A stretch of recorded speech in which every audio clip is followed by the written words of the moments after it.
But if you want the chances of your cards to sell, you need to be competitive with your real competition.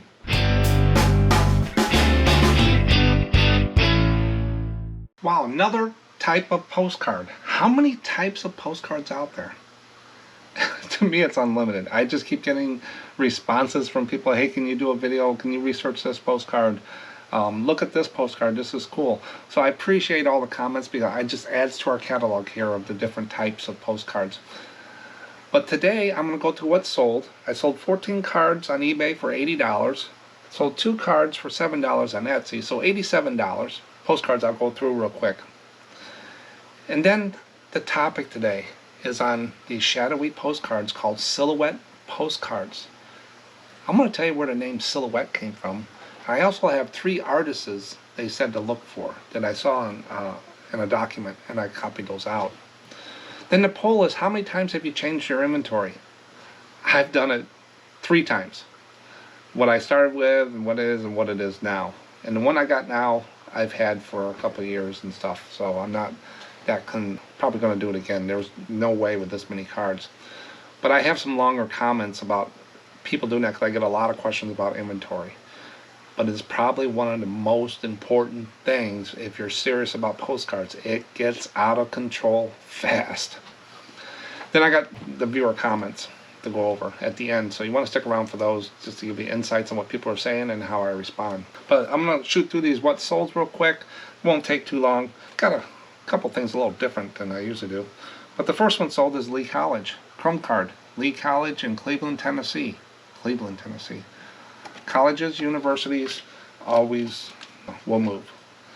Next one is a ship photo. This is a 3x5. This is the Sarsfield circa 1945. These are actual real photos. They got a little curve to them, but they're real photos.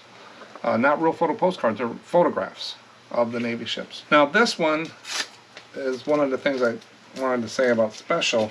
This card here I sold is St. Francis de Paul Mission in Tuscaloosa, New Mexico. It's a chrome card of one of the missions. Cool history about these missions. Now I wrote some information here. This came out of my first box, which is my oldest cards. It was listed on April 6, 2019, over 3 years ago. So I listed that card on April 6, 2019. And yes, I can go back and track and know exact day when I listed them, all my postcards. So that's in the first box. I didn't do anything different to sell that card. I don't do end and relist. I don't do end and sell similar. People saw the card, they searched on it, it had the right keywords, and it sold. Postcards have a 1 to 2% sell-through rate. eBay is not my #1 competition. I don't go down the rabbit holes with all that stuff. I don't spend my time competing with eBay. I spend my time competing with the other 9 million postcards and more listed on eBay. Do I have better keywords? So when people search, if I just put title of postcard view, postcard boat, is that going to do anything above my other competition postcards? eBay is just going to show them what you put in there. Now there is other things with eBay that will get you on search, promoted and some other things like that, but that's not competition. Competition is your other postcards. But I don't go down the rabbit holes and spend all my time trying to beat the algorithm, because eBay is not my competition. It's a tool I need to manage and understand. My competition is all those other postcard sellers. Are they doing something better than me? Why are they buying from that guy? Is their service better? The whole works. By selling that, I got a couple of these cards today. Actually are 2 years and more that I've had listed. And I haven't done anything different. I set and forget. And they haven't fallen off. They were in the box in the right spot. But the next one is the same thing. This one was posted in October 11th, 2019. Just under 3 years old. Roosevelt Hospital, Berkeley, California. They buy the back card. This was in box number 4. First one in box number 1. Over 2.5 years old. Listed. Next one is a photo of the boat. Custer, APA, circa 1943. Just another one of those photographs. Here's another older card. I can do this all day long. I do it every day. Cards out of all the different boxes. This one was 2.5 years old. I listed this on November 26, 2019. Oranges. People have probably seen that card.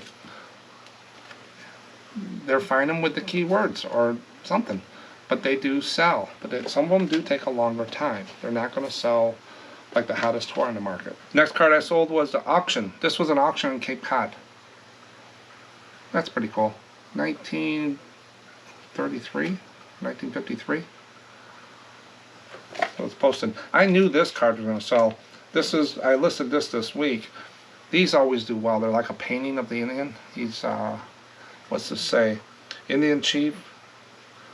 It's a painting in the college chapel in Oklahoma. It's just a cool card. I knew that would sell. All these cards sold for like $4.55. This is another one of those prints. I actually sold out. That's why it's in the plastic. I'll zero it out, make sure there's no more. Make sure there's nothing in the listing. And this is the argon. This one came out. This is about 3 years old. This came out of box 1, and it listed April 4th, 2019. Hotel Admiral Scenes, Mobile, Alabama. There's 4 cards. Yeah, 4 cards now, over 3 years old. Close to 3 years that I listed, that I sold. And I do that all the time. This card is another Admiral Scenes, so this person bought 3 cards. That's another one. So she looked through my store or eBay for Admiral Scenes Hotel, and that's how she found that card. So my keywords were correct for her. This one is a bus terminal. She did buy this one.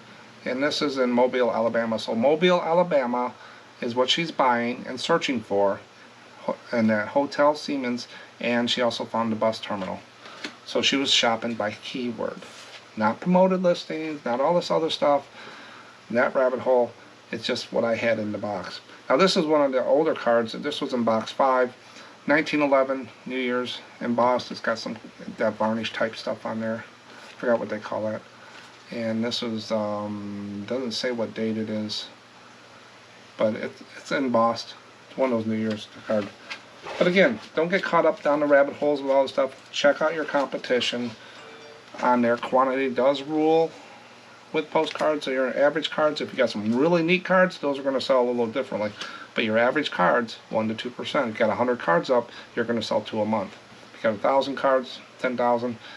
It does take a little bit of time to get up there. Now you can do it with pricing. A lot of people sell cards for 99 cents, $1 shipping. You got all that competition to worry about, not all that other stuff. See what's out there. And the comps on eBay, I don't even check comps half the time on cards because they're just all over the board. USS Seminole. Sold this on Etsy. It's a boat. I sold 2 boats today on Etsy. And this is the Simon Lake boat. Both of those sold for $4.55. So $87 total, $14 on eBay, and 2 on Etsy. Now let's get into the special topic of silhouette postcards. And as I go through the details, I'm going to show you some of the cards that I have found out there just to give you a good idea of what they say are silhouette cards. What is a silhouette postcard? Profiles are in black are still referred to as silhouettes. So profiles in black are still referred to as silhouettes, or sometimes they call them shadow cards. I've seen that out there, shadowy cards, shadow cards. Early silhouettes were made by outlining a person's shadow, then reducing it in size with the aid of a pantograph. That's one of those arm things the kids have. You can draw it over here and it makes it bigger over here. So some engineering thing. So that's how they did that, by reducing the size, the aid of a pantograph. I'll put the name of that right down here if I'm not saying it right. What the heck is a pantograph? It's an instrument for copying a drawing or plan on a different scale by a system of hinged or jointed rods. There you go. You learned something today. Pantograph. Silhouettes are exchanged as tokens of friendship. So they were exchanged as tokens of friendship. They're also called the poor man's portrait. You'll see that sometimes. And you will find many silhouettes on postcards. The name comes from a French man named, I'm not even going to try to say this, but the last name I can say is Silhouette. Here's the name right down here. A French man. This guy was some kind of finance minister, and he was known to tax everything. They even said in the document I read, I have with like doors and windows, anything of value he taxed. So he wasn't very popular. He didn't last too long. But he did some of these heads of state, heads for people in the parliaments or whatever they call those over there. And that's how the name kind of stuck with it, is silhouette. It came from this guy, is what they say. So the silhouette art form came around during this time, and his name was stuck to it, and one reason it is called silhouette. Now also in these documents I read, there's artists, many artists that did these, and here are some of the names you might want to look for. I put them up here because I'm not even going to try to say some of these names. Deffenbach, Rinderhoff, Welsh. So these are 3 artists here, and you can refer to them, write them down, or whatever. But I'm not sure if they'll give you any more money, but I didn't do any research. You might want to go out and research those and comp them and see if that does give you any more money, but I thought I would put them up here. The name Silhouette came from this guy, Silhouette. That was the most interesting part I found about it, and these cards are just plain neat. And you'll see the prices. They're not too bad. So let's get into that. What can we flip these things for? Sold high, sold low, list high, list low. Sold high. First one, $19.98, plus $6 shipping. Vintage Silhouette Postcard, lot of 4. So there's 4 cards for $20, so $5 a piece. Andrew Jackson, John Quincy Adams, etc. Etc. doesn't mean anything. List who it is. And more doesn't mean anything. They're not going to search on ETC, etc. in vintage. Everybody knows these are vintage. Next one was handmade drawn silhouette, profile woman's face, circa 1905 postcard. I'd probably move postcard up to the front, but otherwise, I'm not for sure. Can you verify it was handmade? Hand drawn? Can you really verify that? If you got questions from a buyer, how would you verify that? That's why anything suggestive like that, I tend to stay away from. But if it works, it works. It worked for him. $17.99, $1.50 shipping. Next one is kind of a Halloween. Unique. They don't need unique. No one's searching on unique. Halloween greeting silhouette. Capital letters. Witch on a broom on McKinley sent 1 postal. Gonna hit the stamp, guys, but it did sell. $17. Plus $1.58 shipping. Is it all about keywords? Is it all about all this other rabbit hole stuff?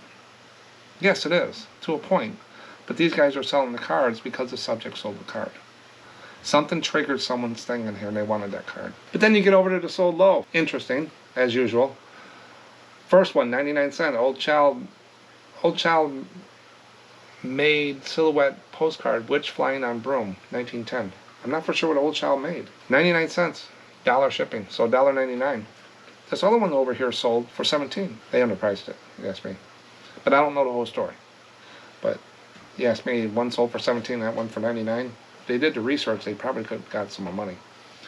Next one is art, silhouette artist Ed Swing. So they put the artist in there, lady in front of man, outline, vintage postcard. There's a few things I do with that title, but $1.29 and $1 whatever shipping, so $2.29. The other ones over there were selling for more. Antique postcard, silhouette of a man and red dog. $2. I think they could have got some more money for that one. So I think that people are low on those. So if you comp these, people are going to tend to go to the $20, but you got $2.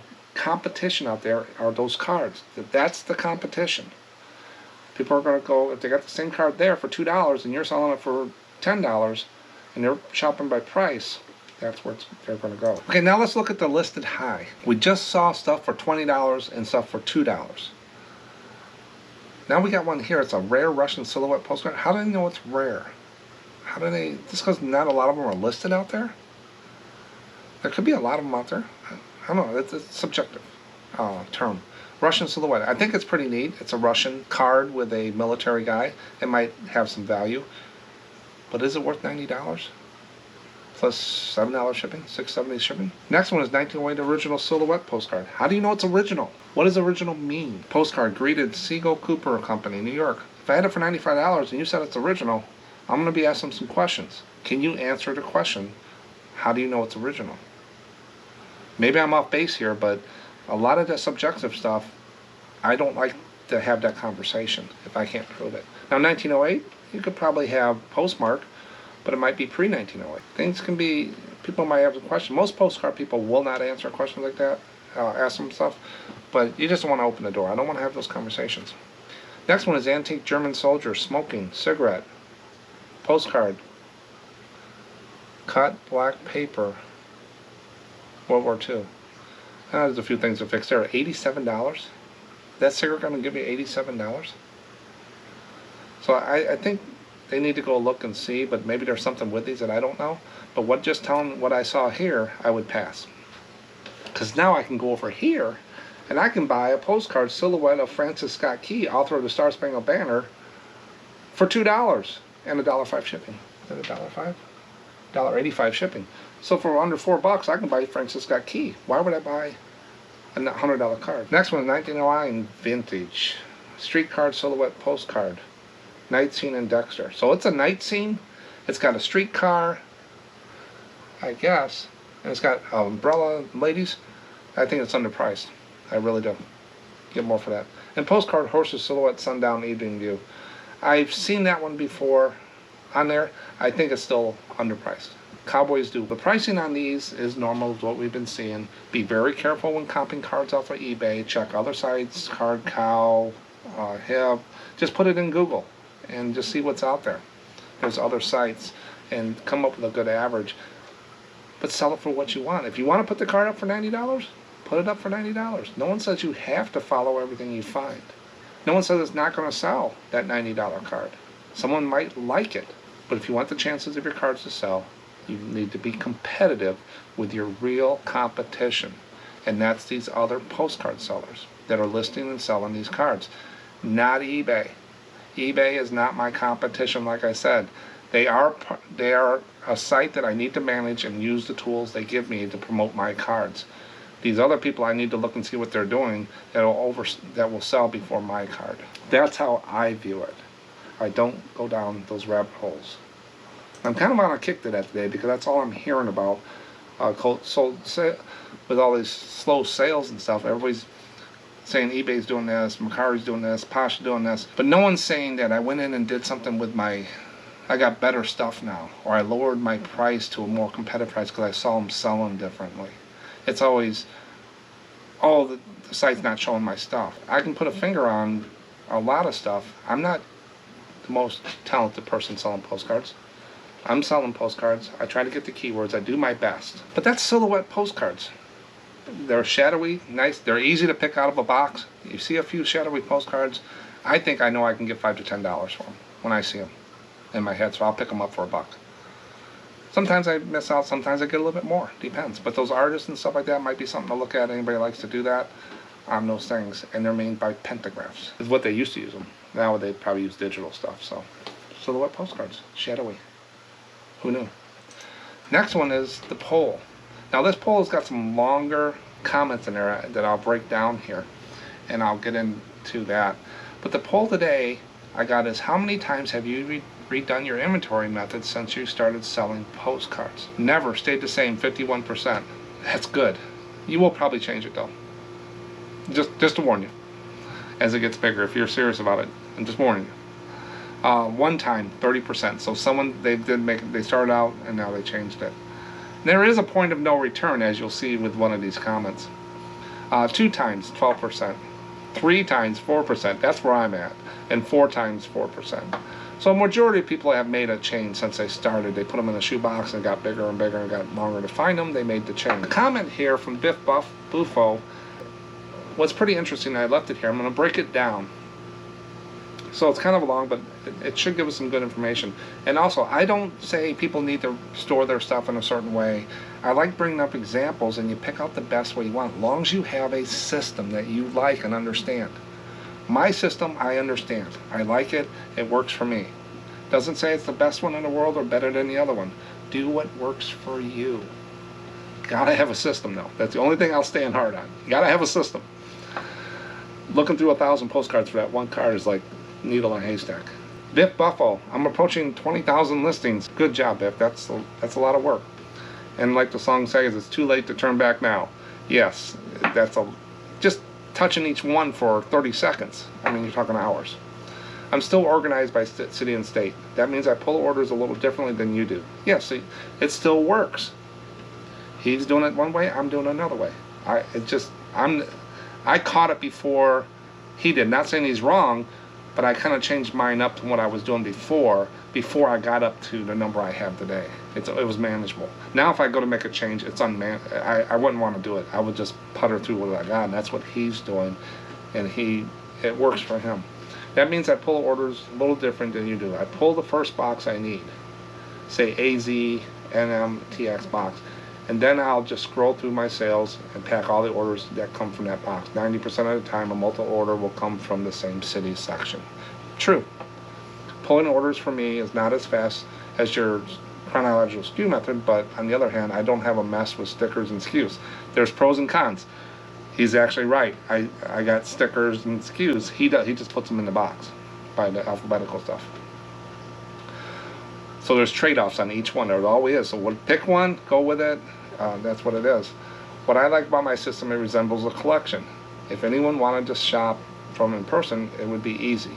Of course, that's a moot point because I only sell online. However, if I ever wanted to bulk out a section of cards at a time, differently. Yeah, that would work like for Whatnot. Really easy. That's what I did. I got 80 categories here for my Whatnot, and I put cards, I sort them out, and I pull out of there 25 cards for 10 lots, 15 lots I do on Whatnot. I can see where that's an advantage. So, but that's the pros and cons of how Biff does it and how I do it. And he nailed it pretty close. That he's to the point now, he's going to deal with what he's got. There could be some better things he could do, but he's at a point. Same with me. I got stickers and stuff. He doesn't. There's give and takes. So whatever works for you is there. Now see the lights. Each postcard gets a number. The number goes 1 in the spreadsheet, 2 on a sticker, and I put on the penny sleeve. And 3 is also the image name when scanned.